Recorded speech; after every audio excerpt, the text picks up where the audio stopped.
Halo sobat, selamat datang kembali di channel kami, channel Tren Berita. Di hari ini, berita-berita terbaru terupdate di hari ini.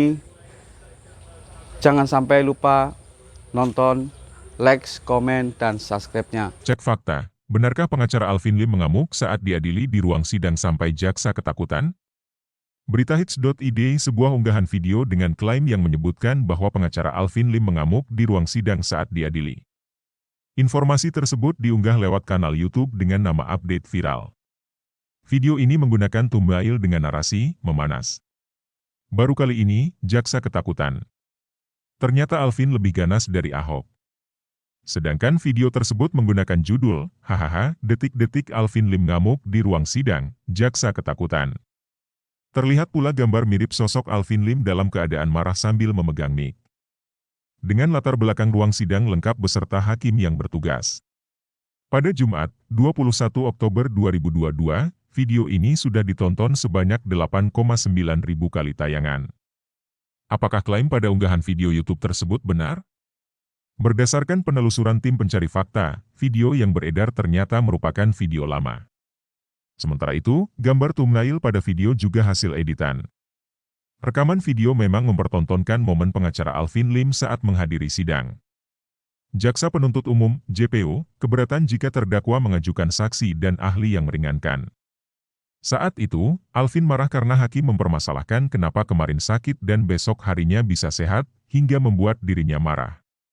Suara narator pada video hanya menjelaskan kejadian lama. Teranyar, Kejaksaan Negeri Jakarta Selatan menjemput paksa dan menahan pengacara atau advokat Alvin Lim di Rutan Salemba, Jakarta Pusat.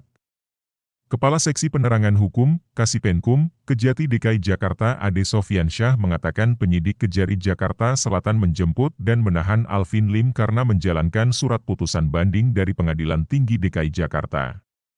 Alvin Lim dijemput dan ditangkap karena hari ini keluar putusan banding dari Pengadilan Tinggi DKI, kata Ade saat dihubungi di Jakarta, Selasa, 18 Oktober 2022, malam.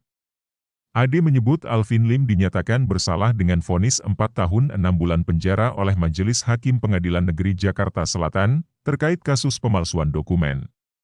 Awal mula kasus Alvin Lim.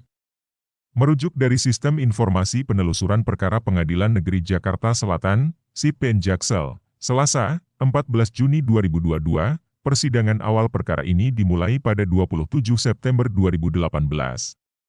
Selain Alvin Lim, ada dua terdakwa lain bernama Meli Tanumi Hadja alias Melisa Wijaya dan Budi Arman alias Budi Wijaya.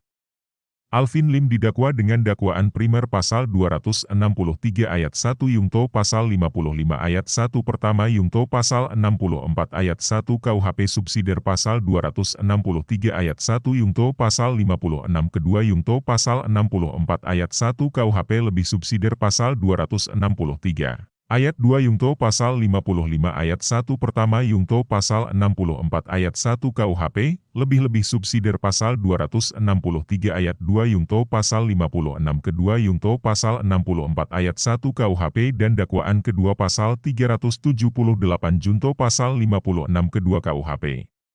Dalam dakwaan itu diuraikan secara singkat di mana Alvin Lim didakwa bersama-sama dengan Meli Tanumi Hadja dan Budi Arman serta dua orang yang berstatus sebagai buron, yaitu Denny Ignatius dan Agus Abadi.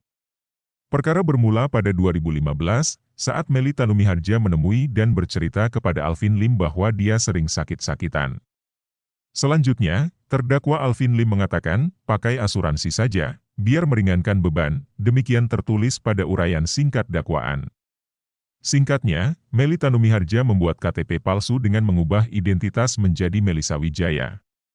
Demikian juga Budi Arman, yang diubah identitasnya menjadi Budi Wijaya, di mana Melisa Wijaya dan Budi Wijaya adalah pasangan suami istri. Setelahnya, mereka mendaftar sebagai peserta asuransi kesehatan pada salah satu agen asuransi. Sayangnya, dalam uraian singkat dakwaan itu, tidak disebutkan lebih jelas bagaimana akhirnya. Persidangan berlangsung hingga akhirnya pada 18 Desember 2018 Budi Wijaya dijatuhi hukuman 2 tahun 6 bulan penjara dan denda 500 juta rupiah subsidiar 2 bulan kurungan. Vonis terhadap Melisa Wijaya menyusul kemudian pada 22 Januari 2019 dengan vonis yang sama.